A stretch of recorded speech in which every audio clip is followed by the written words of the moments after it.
Pues buenos días, bienvenidos todos a nuestro nuevo webinar de Minu. Para presentarme, yo soy Ramiro Kimoto, estoy como director comercial aquí en Minu y el día de hoy vamos a tener una plática muy especial que nos va a impartir Ignacio Cano. Primero que nada, pues no les voy a quitar mucho tiempo, les voy a platicar un poquito de quiénes somos Minu para los que no nos conocen. Pues Minu somos una empresa que nos dedicamos a la salud financiera de los colaboradores. De hecho, nosotros tenemos un sentido de responsabilidad social muy alto, donde parte de nuestros inversionistas, uno de ellos se llama Village Global, y este es un fondo que lo lidera Mark Zuckerberg, Jeff Bezos y Bill Gates, y a nivel mundial ellos dan aportaciones y fondeos a aquellas soluciones que tengan un impacto social en el mundo. De hecho, el año pasado nosotros recaudamos la ronda de inversión más alta de toda la historia de Latinoamérica para este tipo de soluciones. Entonces, ese es el tipo de empresa que somos nosotros. ¿Qué es lo que hacemos al día de hoy? Estamos ofreciendo soluciones financieras. Somos una empresa de tecnología, pero ofrecemos soluciones financieras en el que el primer producto que estamos trayendo a México es un concepto nuevo. Este concepto empezó en Reino Unido, actualmente opera en Estados Unidos, en Australia, Brasil, y hoy en día somos los pioneros acá en México, en el que lo que estamos haciendo es dar acceso a un porcentaje del sueldo ya trabajado. ¿Qué significa esto? Que con tu propio dinero tú te vas a poder fondear para temas de liquidez que tú puedas tener en el momento en que tú lo necesites. ¿Cómo lo hacemos? A través de una aplicación móvil en donde tú accedes directamente a tu propio dinero que ya ganaste, que por ley es tuyo, para que tú en vez de que recurras a soluciones más caras, no sé, como una Sofón, una casa de empeño, que si sacas 1,000 pesos te van a cobrar 300, 500 pesos de intereses, que con nosotros lo hagas de una manera mucha más económica, con una transacción fija, perdón, con un costo fijo de 39 pesos por transacción, en el que nosotros lo que buscamos es eso, que tú como colaborador tengas mejor gestión de tu propio dinero y al mismo tiempo que nosotros les ayudemos a las empresas para que sus colaboradores mismos tengan mejor educación financiera y tengan mejor gestión de su propio dinero. Entonces, eso somos en Minu. Nos gustaría que nos invitaran a platicar junto con ustedes, a sus equipos de compensaciones y beneficios. Estamos en www.minu.mx y estamos a la orden aquí para lo que necesiten. Muchísimas gracias. Y sí, para no quitarles más tiempo, les quiero presentar a Ignacio Cano. Es una persona muy especial, es una persona muy reconocida en todos lados, la verdad.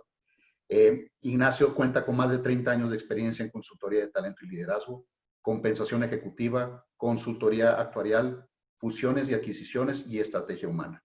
Como consultor ha participado en proyectos asesorando diversas empresas nacionales y multinacionales, tales como Banco Santander, BAT, British American Tobacco, Cemex, Citigroup Banamex, FEMSA, Grupo ICA, Grupo Modelo, Grupo Proa, La Mosa y Signus, entre otros. Ignacio fungió como VP de Recursos Humanos para Grupo ICA con responsabilidad global. Su rol adicionó experiencia operacional a sus competencias. Como consultor, ha formado parte del equipo de Korn Ferry México y con anterioridad fue socio y director general de Towers Watson, ahora Willis Towers Watson, con responsabilidad en México, Caribe y Centroamérica. Es socio fundador de K-Networks, firma especializada en consultoría estratégica de altos ejecutivos, liderazgo y sucesión directiva.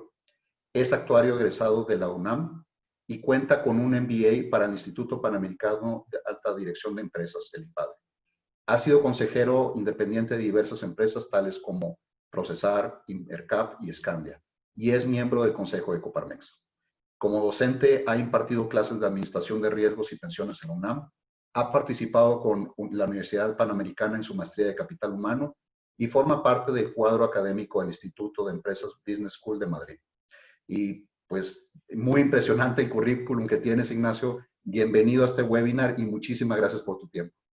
No, al contrario, muchas gracias por permitirme entrar en este espacio y poder compartir algunas reflexiones muy interesantes respecto a los cambios que se vienen forjando alrededor del sistema de pensiones en México, ¿no? Muchas gracias a Minu por la invitación y obviamente gracias a toda la audiencia. Esperemos que esta charla sea de interés.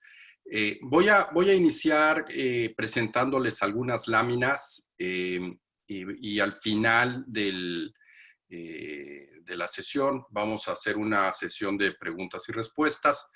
Entiendo ya la mecánica, la conocen bien, ¿no? Entonces, Vamos a platicar de la propuesta de reforma al sistema de ahorro para el retiro. Como todos sabemos, hace poco, en particular el 22 de julio, se anunció este proyecto de reforma al sistema de pensiones en México. El sistema de pensiones es un término muy general, realmente el tema está bastante acotado a un segmento de la seguridad social que vamos a ver más adelante. Y todavía le podemos llamar proyecto, dado que no está aprobado todavía a nivel de cámaras, ¿no? Está en este momento en análisis. De hecho, se había dicho que el día de hoy, en que inicia el periodo ordinario de septiembre, iba a entrar este proyecto a análisis ya en las cámaras y así que esperamos que en algunos días ya tengamos una resolución definitiva. Sin embargo, creemos que prácticamente lo que vamos a platicar el día de hoy va a pasar pues prácticamente sin ningún cambio, ¿no? La reforma está bastante discutida con distintas asociaciones, con la iniciativa privada, está muy discutida con el sector sindical, ha habido mucho lobbying con este tema y por otro lado, pues, pues Morena es quien controla la Cámara, entonces creemos que no va a pasar sin grandes cambios, ¿no? Entonces, déjenme ver aquí. Vamos a ver cuáles son los antecedentes, ¿no? La seguridad, y nada más para poner las cosas en contexto, la seguridad social en México nace en 1943, ya de manera formal, es una copia del sistema francés o de los sistemas europeos de seguridad social. Nace con varios ramos, el ramo de salud, el ramo de riesgos de trabajo, etcétera. Uno de los ramos importantes es el de pensiones, que es el que se está reformando en este momento, o el proyecto es hacia ese segmento. Y el sistema nace como un plan de beneficio definido, esto es, se establece una fórmula y a través de un cálculo actuarial se define cuánto debería de aportarse para poder hacer frente a los compromisos garantizados a través de esa fórmula. Uno de los problemas que tiene el sistema cuando nace es que todo el dinero que se empieza a recabar o a recaudar del pago o las cuotas del Seguro Social hacia este ramo, pues no son invertidas en un fondo. Ese dinero se utilizó para otros fines. Creemos que se utilizó mucho para financiar el sistema de salud mexicano. Y entonces el sistema quedó como se denomina como un pay as you go, es decir, yo te pago hasta que te jubiles, ¿no? Y normalmente pues esos ingresos o esos pagos salían del erario público, llámese impuestos, ¿no? El sistema permite que la gente se retire de entre los 60 hasta los 65 años con algunas condiciones y requería en aquel tiempo un mínimo de semanas cotizadas para poder jubilarse de 700. Las aportaciones se definen de manera tripartita, es decir, aporta el patrón, aporta el trabajador y una parte pequeña el gobierno también, ¿no? Entonces, así es como nace el sistema de seguridad social. Y en 1973, 30 años después, hay una primera modificación importante y se bajan las semanas mínimas de cotización para tener acceso a la pensión de 700 a 500 semanas. Y sin embargo, no hay ningún cambio en el nivel de aportaciones. Esto sí es importante comentarlo porque ya el cambio demográfico en el país se venía dando de manera acelerada y nunca se hicieron los ajustes en los cálculos actuariales para determinar o redefinir el nivel de aportaciones. ¿Qué es lo que sucede? Que como este sistema no se estaba fondeando, la población empezó a envejecer de manera muy acelerada, empezó el control natal en el país. Entonces empezaron a generar condiciones muy complejas, una presión muy grande que al final del día empezó a detonar un problema, un conflicto para poder hacer frente a estas obligaciones. Entonces, en el 97 nace lo que es el sistema de contribución definida, llámese Afores, ¿no? Que todos conocemos, y no es otra cosa más que un sistema donde lo que definimos no es el beneficio, sino se define la aportación, y el beneficio es variable, dependerá de las semanas cotizadas, de la tasa de interés, etcétera, etcétera. Este sistema no cambia las edades de retiro, es de 60 a 65, pero sí modifica un mínimo de 1,250 semanas cotizadas como mínimo para poder recibir la pensión de las Afores. Otro cambio importante es que se modifica el salario máximo de cotización, que era de 10 veces el salario mínimo, se modifica a 25 salarios mínimos. Y algo muy importante que se establece, dada la complejidad del cambio, es lo que llamamos un grandfathering, es decir, abuelearon el plan anterior, el que estaba aprobado en el 73, es decir, toda la gente que entró a trabajar antes del 97 tiene derecho a elegir la pensión bajo el sistema anterior, bajo una fórmula, la cual es obviamente mucho más benéfica en términos monetarios. Todo esto se viene manejando, tampoco se cambiaron el nivel de aportaciones, y hoy, pues prácticamente 20 y tantos años después de este cambio, se está promulgando esta propuesta de reforma que realmente está muy enfocada a las pensiones de las Afores, ¿no? Ahorita vamos a ver qué toca y qué no toca este sistema. ¿Qué quiere decir? Y nada más para que se den una idea de lo que implica, lo que implicó el cambio de las Afores respecto a la ley anterior. Esta gráfica que ustedes están viendo, en el eje de las X están veces el salario mínimo, son los sueldos que gana un trabajador, y en el eje de las Y está el porcentaje de reemplazo. El porcentaje de reemplazo es el cociente de la pensión entre el último ingreso al retiro.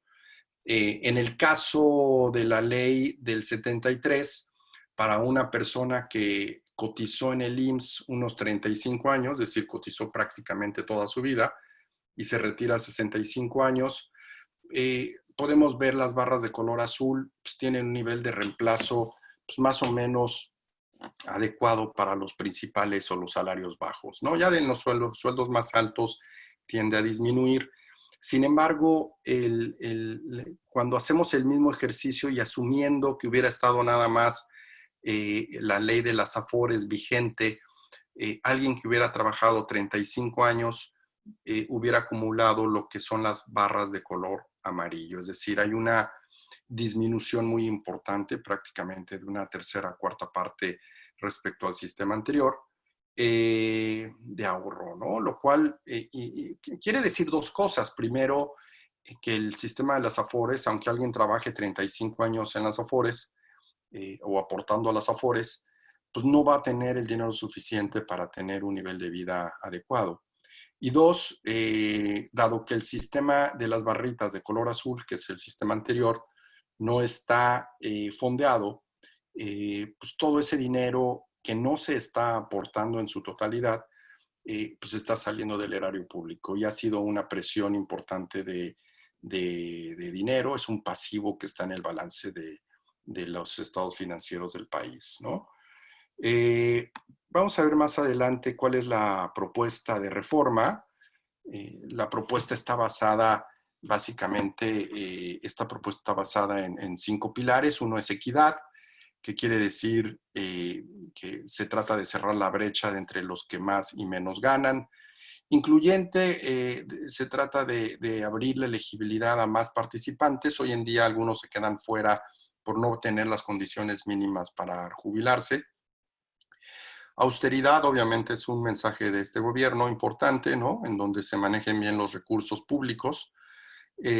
Compensar la desventaja de la generación de las Afores, la gente que entró exclusivamente después del 97, que no puede tener derecho a la pensión anterior, pues está en una situación complicada, ¿no? Y de lo que se trata es de corregir ese tema. Y obviamente se mejoraron y se cambiaron algunos parámetros del sistema. Este gráfico trata de ejemplificar qué es lo que está abarcando la reforma o la propuesta de reforma, ¿no? Entonces, aquí en el eje de las X podemos ver la gente que cotiza está a la derecha, la gente que no cotiza en ningún sistema de seguridad social está a la izquierda.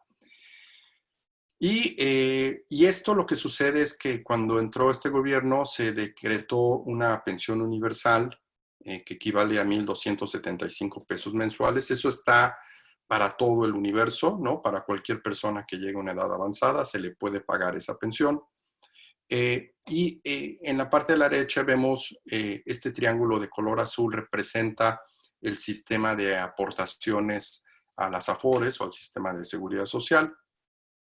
Sin embargo, en los sueldos bajos, pues esto no representa tanto dinero, entonces es necesario subsidiar la pensión mínima garantizada que está en el orden de 3,200 pesos más o menos, ¿no? Esa pensión para mucha gente no alcanza con las aportaciones que se tiene hoy, entonces el gobierno tiene que salir y establecer un subsidio para poder pagarlo, ¿no? Y por encima de eso, pues está el ahorro voluntario, llámese planes privados o el ahorro que genera cada persona en planes privados para el retiro o algún otro mecanismo de formación patrimonial. Resumiendo los cambios, el primer cambio que plantea la reforma es el incrementar la tasa de contribuciones al sistema de seguridad social. En el ramo de pensiones prácticamente están triplicando la tasa, que se va hasta 2.7 veces la actual, de tal forma que ya la aportación tripartita crece del 6.5 al 15%, ¿no? La cual es una cantidad sumamente importante. La aportación del trabajador no se modifica, realmente el cambio en la aportación recae prácticamente en su totalidad en la empresa. Y un tema importante alrededor de esta modificación es que se plantea hacer un incremento diferido, es decir, no va a ser de golpe. Se estima que esto empiece por ahí del 2023 a incrementarse y por ahí del 2030 se estimaría que estemos llegando al 15% de aportación. Este nivel de aportación suena mucho, sin embargo, lo único que hace es poner al sistema de seguridad social en una tasa de contribución mucho más competitiva a nivel internacional. Prácticamente todos los sistemas de seguridad social de contribución definida, como el chileno, el argentino, muchos europeos, etcétera, y andan en el 15%, incluso más, ¿no? Otro cambio importante es el flexibilizar las semanas de cotización, que se van de 1,250 a 750 semanas. Al bajar el nivel mínimo de semanas de cotización para alcanzar la pensión garantizada, lo que se está buscando es que más personas puedan acceder a la pensión mínima garantizada del Seguro Social. Lo que sucede hoy es que hay mucha gente que entra y sale del sistema formal de pensiones o de la formalidad y entonces no alcanzan a cotizar las 750 semanas mínimas, perdón, las 1,250 semanas mínimas, y entonces no tienen derecho ni a la pensión mínima, ¿no? Simplemente se le hace entrega de lo que tenga acumulado en su cuenta de ahorro, que si lo conviertes en una pensión mensual no te alcanza.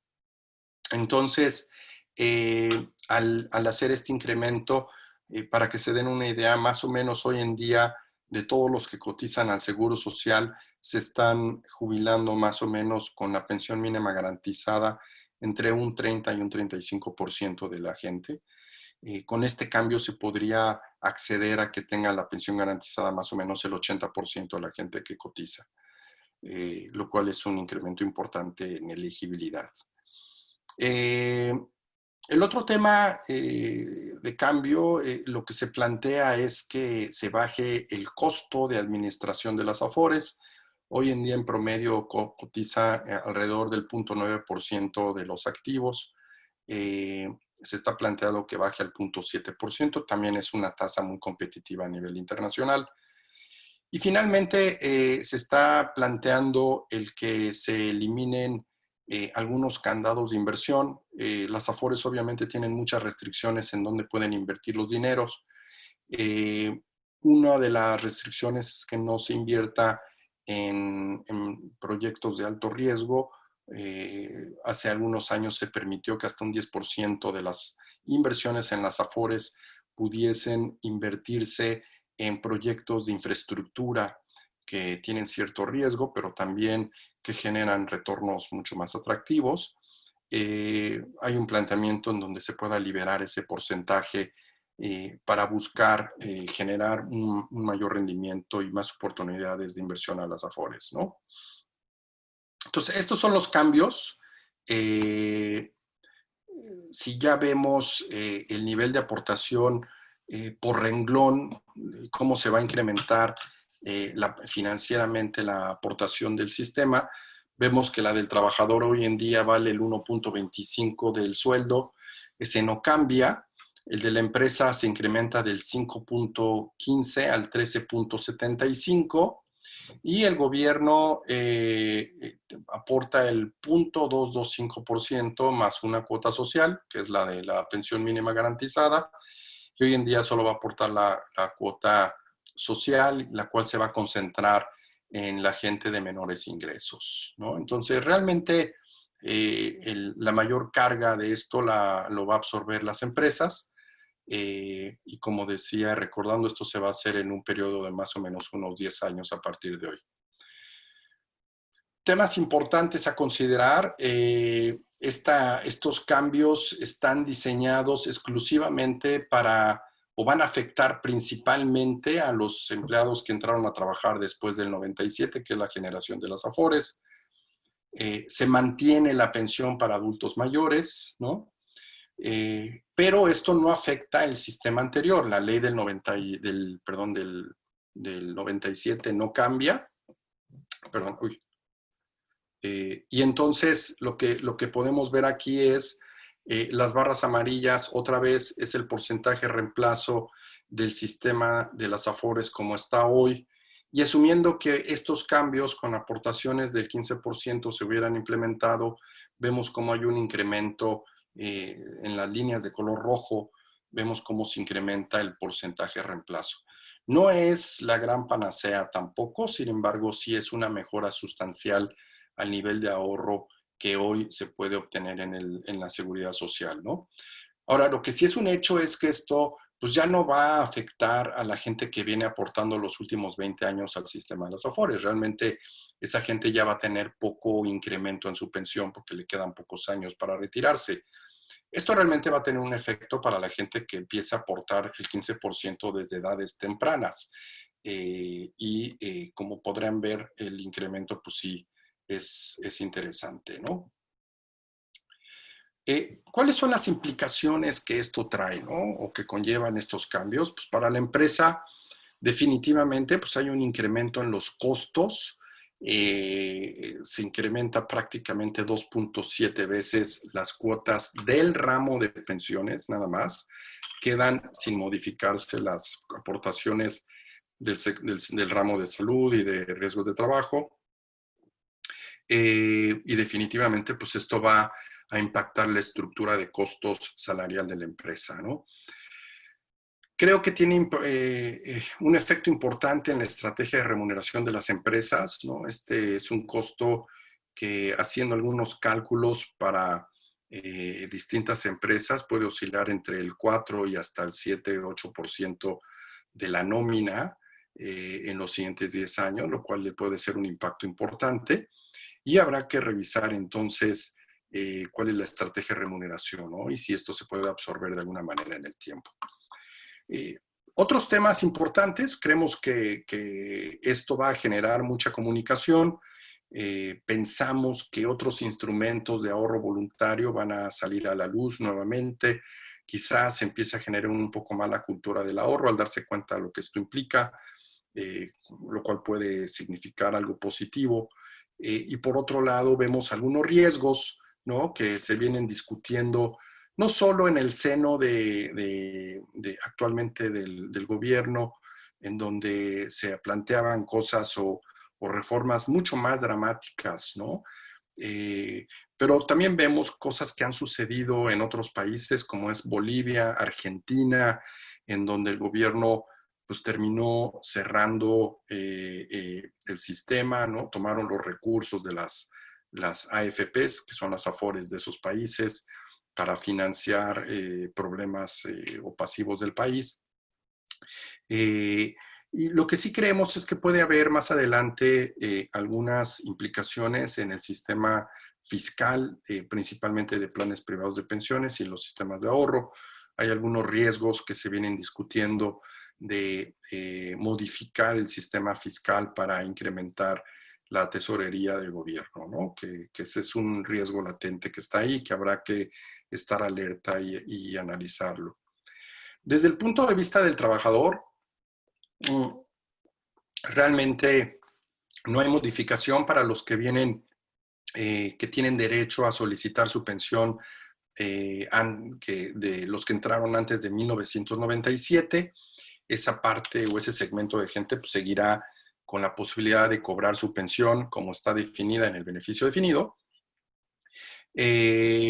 Para ingresos posteriores, para la gente que entró a trabajar al sistema después de 97, que nada más tienen derecho a la Afore, sí hay una mejora en el nivel de reemplazo, ¿no? Los reemplazos de sueldos bajos se incrementan, principalmente en sueldos medios hay un incremento de un poco más de la mitad del nivel de reemplazo.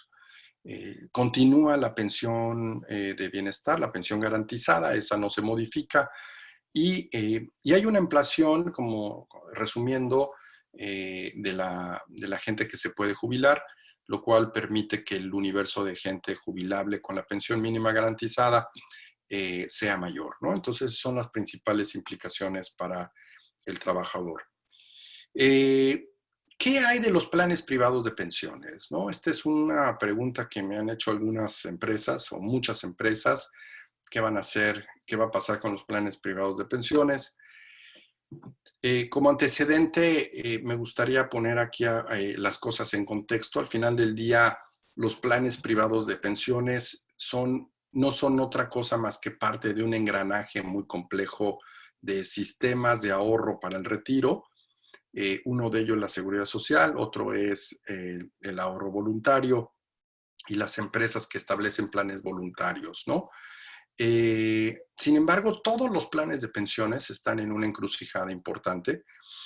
Los cambios en la pirámide poblacional han venido afectando de manera importante los pasivos, la creciente inflación médica para la parte del ramo de salud, termina afectando también de manera sustancial el costo de administración de la seguridad social. Para que se den una idea, la medicina privada, que es la que hay información pública a través de la AMIS, establece que la inflación médica oscila entre 2 y 3 veces la inflación normal. Es decir, si la inflación del país es del 4%, la inflación privada anda en el orden del 10-12%, ¿no? Lo cual hace complejo mantener los sistemas de seguridad social y a pesar de todo, pues al final del día, si alguien se jubila en el sistema del IMSS, pues tiene derecho directamente a acceder a los servicios de salud, ¿no? Otro tema importante es la volatilidad de los mercados de capitales, ¿no? En toda esta época de incertidumbres hay mucha volatilidad, hay muchas presiones de tipo financiero que se tienen que resolver. Y la otra es que pues, la gente ha ido cambiando su patrón de trabajo, ¿no? La gente tiende a no quedarse como antes tantos años en las empresas. Todo esto ha venido modificando la manera de administrar los sistemas públicos y privados de pensiones. Como un ejemplo, vemos aquí esta gráfica representa la manera como se ha venido comprimiendo la población económicamente activa. Si vemos países como Japón, Canadá, Australia, Francia, Estados Unidos, esa tasa es la tasa anual de decrecimiento de gente entre 15 y 64 años de edad. es decir, son pirámides poblacionales que ya se están volteando. ¿Y esto qué implica? Esto quiere decir que cada vez hay menos gente que produce, ¿no? Y mucha más gente que se retira. México ya estamos prácticamente llegando a tener un balance. ¿Y esto en qué se convierte, no? Si analizamos esta gráfica, esta pirámide que está aquí es la pirámide poblacional de México de 1950. Esta pirámide está dividida en tres partes. La parte amarilla es la población entre 0 y 20 años. La parte azul es la población entre 20 y 65 años de edad. Y la parte roja es la gente de más de 65 años de edad. Si yo divido el porcentaje que está en rojo entre el número de personas que está en el área de color azul, es decir, el número de personas en edad avanzada entre la población económicamente activa, eso me da lo que llamamos la tasa de dependencia, que anda en el orden del 10% en esta época, ¿no? En el año 2000 se modifica un poco la estructura de la pirámide, obviamente se nota aquí un control natal importante, pero todavía la presión no llega hasta la punta, ¿no? Vemos que el porcentaje de dependencia es el 9%, es prácticamente el mismo. Sin embargo, la proyección hacia el 2050, pues prácticamente vemos que esto ya no es una pirámide, es un rectángulo casi perfecto, ¿no? Y la tasa de dependencia es del 33%, es decir, el 33% de la población económicamente activa estará ya jubilado. Ese es el porcentaje, lo cual es altísimo. Esto quiere decir casi que por cada persona que estemos recibiendo, saliendo de la universidad, estaremos jubilando a alguien en las empresas, casi 1 a 1, ¿no? Y eso genera obviamente una dinámica muy distinta y muy compleja de administración de la fuerza laboral, ¿no? Independientemente de las presiones que va a acarrear el asegurar un nivel adecuado de vida. Encuestas que hemos hecho determinan que mucha gente anticipan que van a ir modificando la manera como se retiren, ¿no? Mucha gente, incluso a pesar de que se retiren de las empresas, plantean seguir trabajando después de la edad normal de retiro, ¿no? Más prácticamente toda la gente está buscando tener alguna actividad que le genere un ingreso. Desde un punto de vista de administración de carrera, pues obviamente eso modifica los planes de gestión de talento en las empresas. Como resultado de esto, ¿no? Antes el sistema de ahorro en México pues, estaba manejado por la Seguridad Social, planes privados y muy poquito ahorro voluntario. Las carreras eran muy largas, la gente se quedaba todo el tiempo trabajando en las empresas, había cierta seguridad. Cuando todo esto se rompe y el patrón de carreras en la gente cambia, las carreras son más cortas, ¿no? El gobierno ha mostrado tener la inhabilidad de proveer de pensiones decorosas. Entonces, hay la necesidad de que la gente pues, siga trabajando y buscar una continuación de ingresos a futuro. Entonces, el modelo de ahorro patrimonial cambia de manera importante, ¿no? ¿Qué es lo que pasa? Ya como resultado, este cambio de la seguridad social tampoco va a ser, digamos, la solución al problema de pensiones de México. Si vemos aquí otra vez las barritas de color amarillo es el sistema de las Afores, las barritas de color rojo es el cambio de las Afores ya llevándolo al 15%.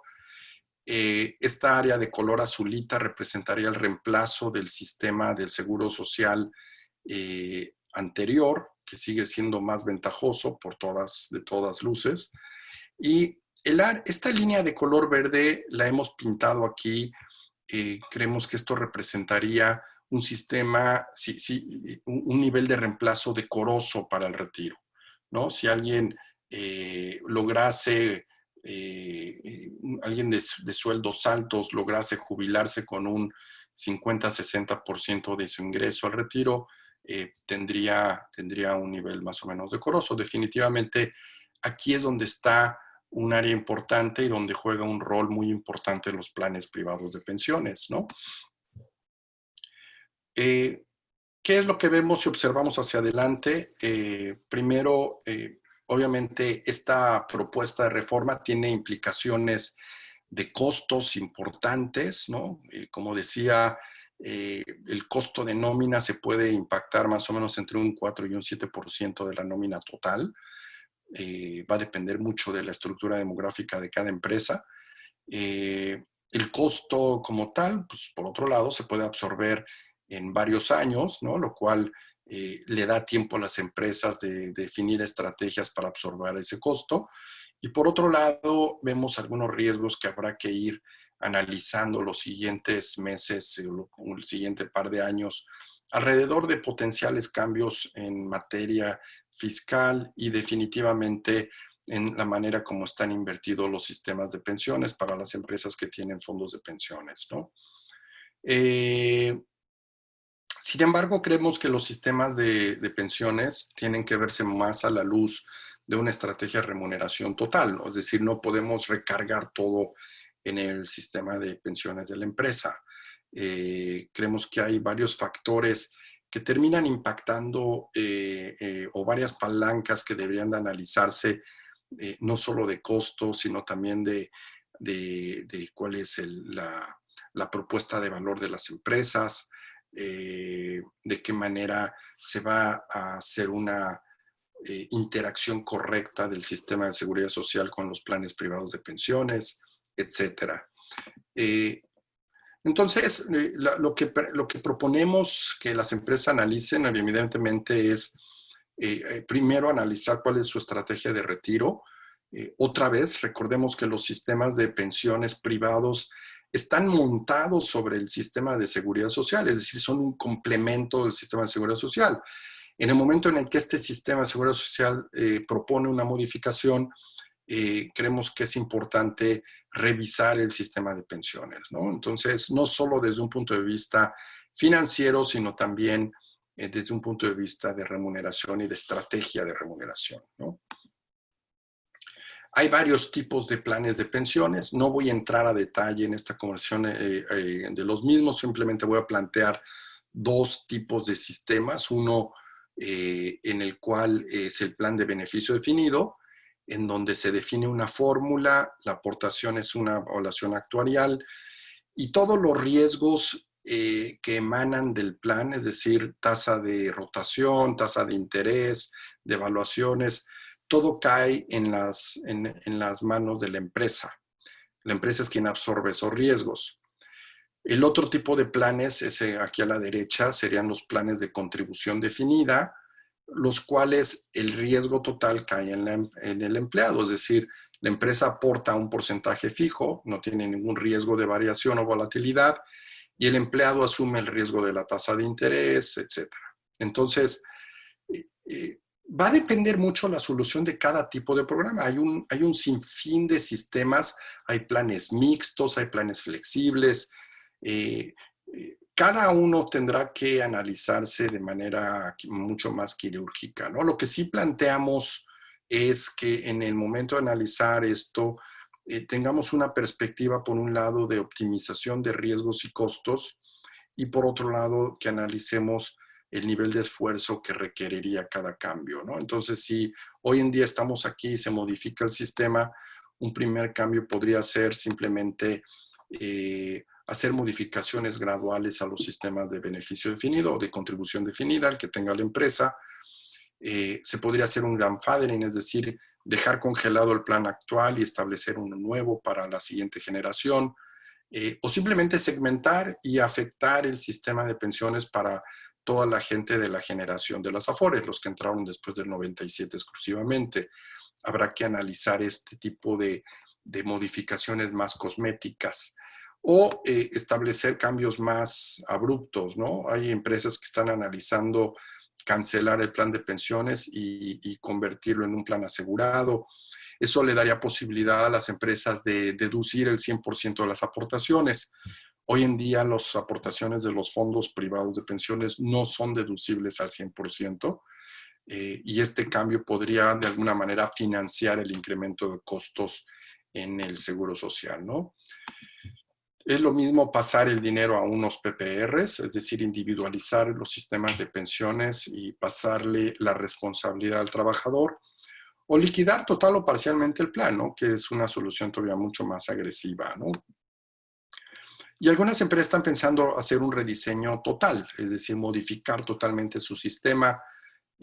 Algunas piensan convertirlo en un plan que parece de contribución definida, pero en donde no se hagan las aportaciones físicamente y la empresa vaya creando una reserva y al final de la edad de retiro la empresa pueda aportar el total del beneficio, lo cual sería deducible en ese momento al 100%, ¿no? Y eso es otra manera de financiar el sistema. Entonces, hay una gama de alternativas importantes que se pueden analizar. No quiero aquí definir un camino específico, hay bastantes caminos para analizar el tema. Así que el único mensaje que les quiero dejar es que al final cualquier cambio que hagamos pues tiene que tener una perspectiva financiera, ¿no? Que tenga que ver con la capacidad de pago de la empresa.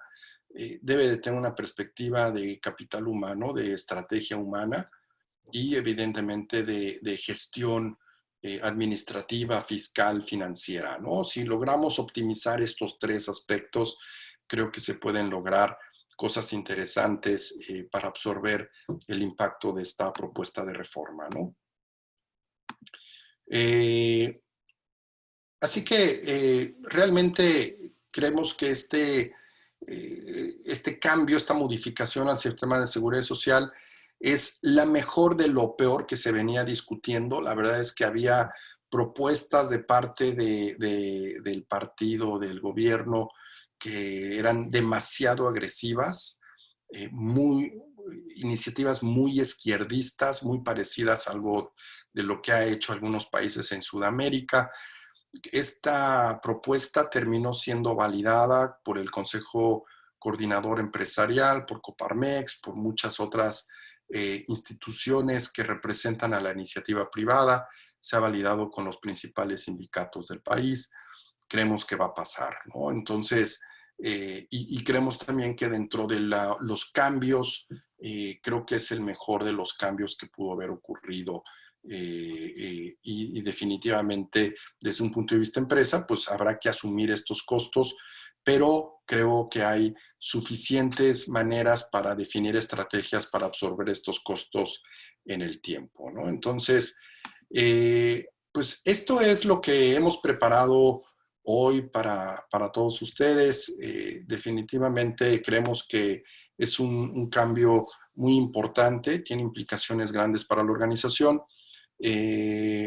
Así que bueno, pues sin más, aprovecho para agradecerles su tiempo y me pongo obviamente a sus órdenes para preguntas que puedan surgir o si quieren que profundicemos alguna parte de la presentación. Muchas gracias, Ignacio. Excelente presentación, como siempre. Tenemos varias preguntas aquí, te las voy a ir dictando aquí poco. Sí. Pregunta Tania Aquino. ¿Hay algunos rumores respecto a que el gobierno federal acceda o tome parte de los montos ahorrados por parte de los trabajadores en las AFORES? Esto genera miedo a las aportaciones voluntarias. ¿Es posible que esto suceda? Mira, sí, esa fue una de las situaciones que se discutió ampliamente. Creo que era una de las propuestas más izquierdistas, déjame llamarlo así. Como antecedente, creo que vale la pena comentar que cuando Argentina como país quiebra, ellos ya tenían formado un sistema de afores que se llama AFPs. Fue una copia del sistema chileno, fue de los primeros que se modificaron. Ya tenían bastantes recursos ahí y algo que hizo el gobierno argentino fue crear un solo sistema le dieron unos certificados a la gente de compromiso de pago y el gobierno tomó el total, el 100% de los recursos, ¿no? Y para financiarse, ¿no? Y tratar de salir de la quiebra. Posteriormente eso hizo Bolivia. Hoy Chile está pensando hacer lo mismo, que fue el primer sistema y que resultó ser muy exitoso. Lo cual era muy apetitoso para México seguir esa línea, ¿no? Entonces, yo no quiero decir que no existe el riesgo existe.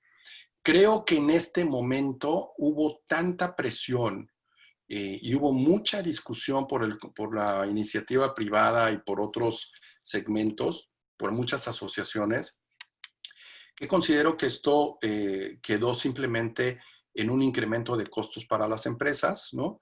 Y se garantiza que los recursos van a continuar ahorrados de manera eficiente, ¿no? Sí creo que hay temor y el temor existe de meterle dinero en las aportaciones voluntarias al sistema de las Afores. Sin embargo, creo que hay otros mecanismos, ¿no? O sea, hay planes privados de retiro que son contratos individuales que tendrían una legislación que estaría a prueba de balas en caso de un cambio de este tipo, ¿no? Y los mismos fondos privados de pensiones, que muchos de ellos tienen espacio para aportaciones individuales. Pero sí, no quiero decir que esto vaya a ocurrir porque pues, estaría yo argumentando cosas sin tener claridad. Simplemente existe el riesgo, sí existe el riesgo, se ha planteado muchas veces, sí, y definitivamente tiene implicaciones, pero creo que no podemos dejar de pensar que la gente no ahorre. Creo que es importante incluso promover ahorro y buscar los mecanismos más apropiados que existen en el mercado financiero mexicano, ¿no? Okay. Excelente respuesta. Gracias, Ignacio. Pregunta Alma Villasana. ¿Esto de las 750 semanas cotizadas también es para la modalidad 40? No está claro todavía esa parte, es decir, están las propuestas, no se ha escrito la reglamentación. Eso va a estar, me parece, definido en la reglamentación como tal. Yo creo que lo van a cerrar un poquito, la modalidad 40. Al revés, lo que ha venido haciendo es que ha incrementado el costo del pasivo de pensiones del país. Pasivo que además no está al 100%. Mucha gente viene aportando un salario mínimo y 10 años antes de jubilarse se va al tope máximo y tienen entonces una pensión al tope máximo de por vida, ¿no? Evidentemente esto ha venido dañando, eso lo sabe el gobierno. Yo creo que eso no va a pasar, pero estoy especulando.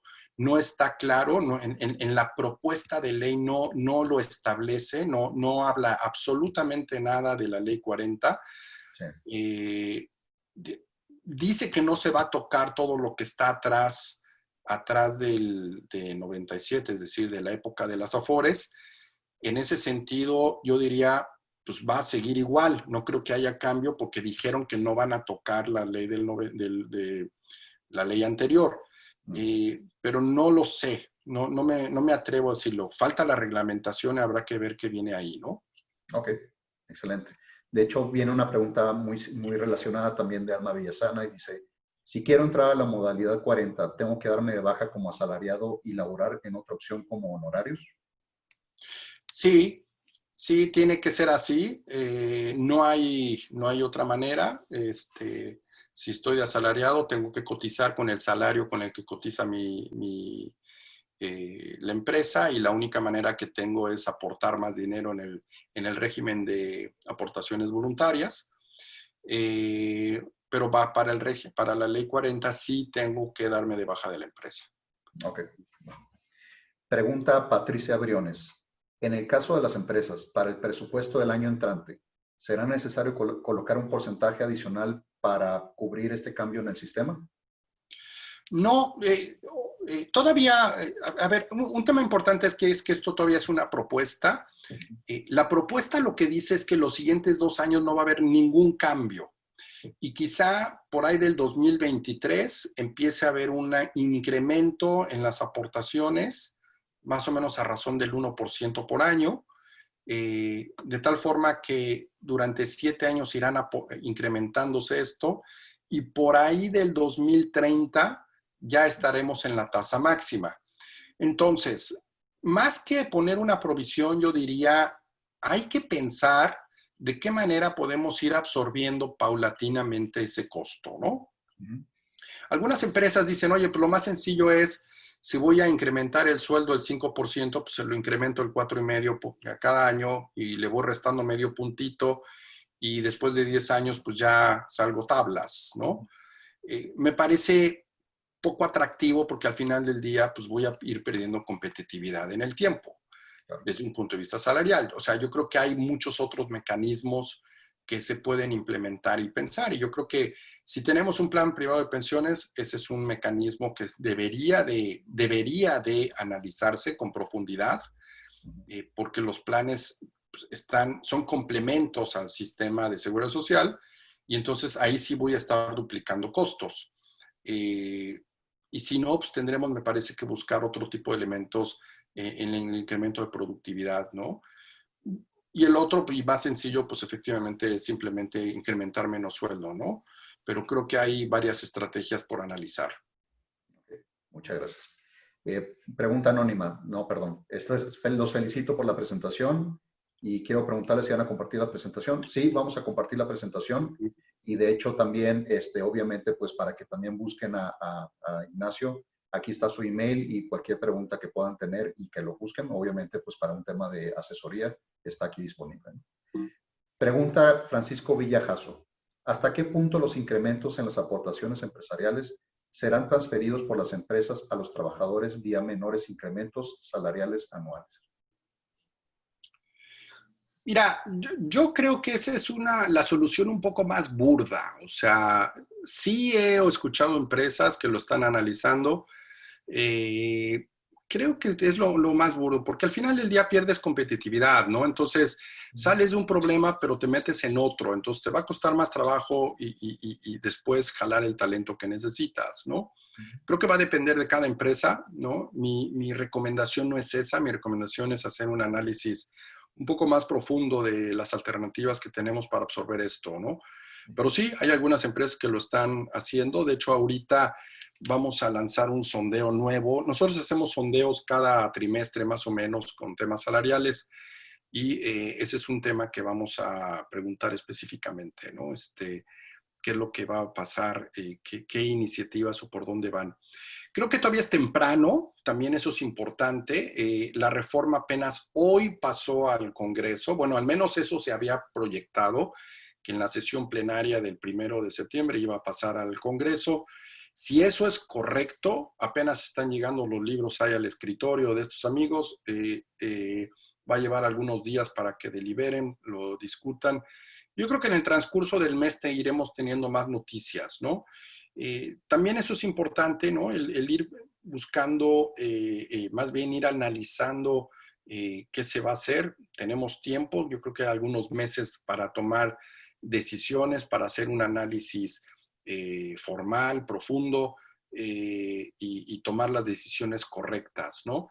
Y por otro lado, pues si es que se aprueba el hecho de que si difiera el incremento en el costo durante los siguientes años, pues habrá tiempo para ir implementando estas modificaciones o las estrategias, ¿no? Ok, muchas gracias. Pregunta Mercedes Ramírez. Hola Ignacio, muchas gracias por la información que compartes. Mi duda es, ¿cambiaría o modificarían algo con respecto a la posibilidad de que el gobierno tome nuestros fondos de ahorro para el retiro, el estar en una Afore mexicana como 21 Banorte o en otra, digamos, Banamex, Sura, etcétera? Gracias. Mira, esa es una pregunta muy interesante y te voy a dar dos respuestas complementarias. Una es, tomando en consideración exclusivamente el tema de Afores, sí existe el riesgo, se está discutiendo en muchos segmentos, de hecho fue parte de la discusión de la reforma, ¿no? Yo trabajé como consejero muchos años en una empresa que se llama Procesar. Procesar es la empresa que administra la base de datos del sistema de seguridad social. Los dueños de Procesar son todas las Afores. Entonces, cuando yo estaba de consejo, yo le debía respuesta a los dueños de las Afores, ¿no? Y conocí muy bien la presión que las Afores tienen. Las Afores tienen una gran presión por bajar el costo del sistema.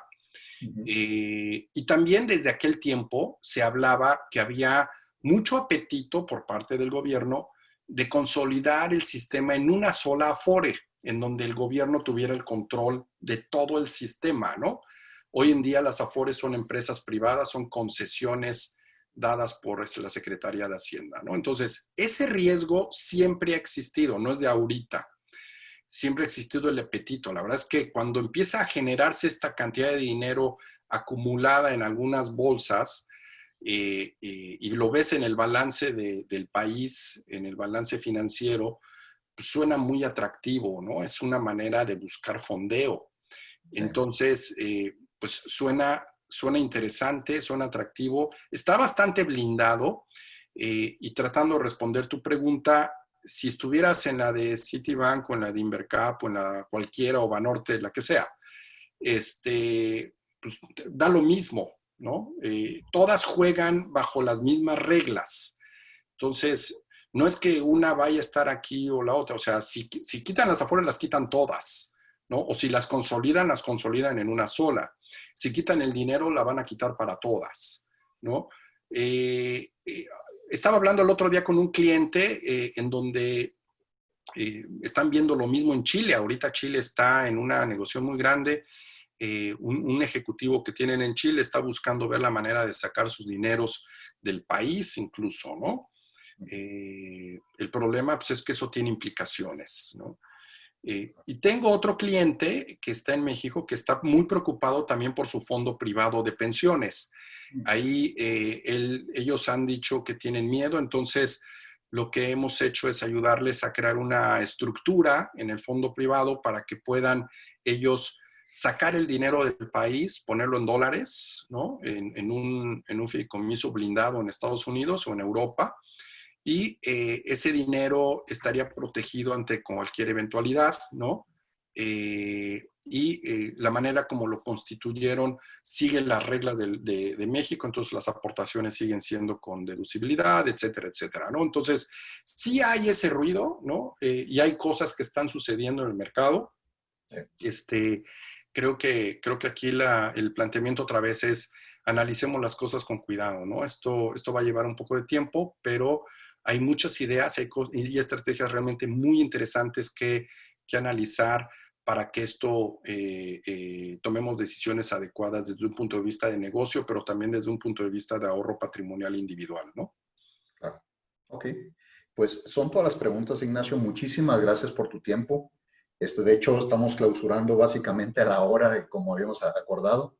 Eso es puntualidad, no fregaderas, ¿no? Los invitamos a todos, señores, para que nos inviten tanto a K-Networks como a Minu, para que podamos colaborar en conjunto. La verdad es que ya vieron la calidad de conocimiento de Ignacio. Ignacio es de los mejores que hay para temas de reforma, bueno, de todos los temas laborales aquí en México. Y a nosotros, a Minu, como pues un beneficio que es totalmente gratuito para las empresas, ¿no?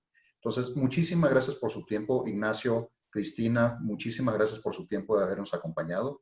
Esperemos que en un futuro podamos colaborar más en conjunto para otros webinars. Encantados de trabajar con Minu. Es una organización que tiene una responsabilidad social muy importante y nosotros encantados de poder compartir y de poder coadyuvar con ustedes. Y gracias a todo el auditorio por su atención y por su tiempo. Nos vemos, gracias. A sus órdenes.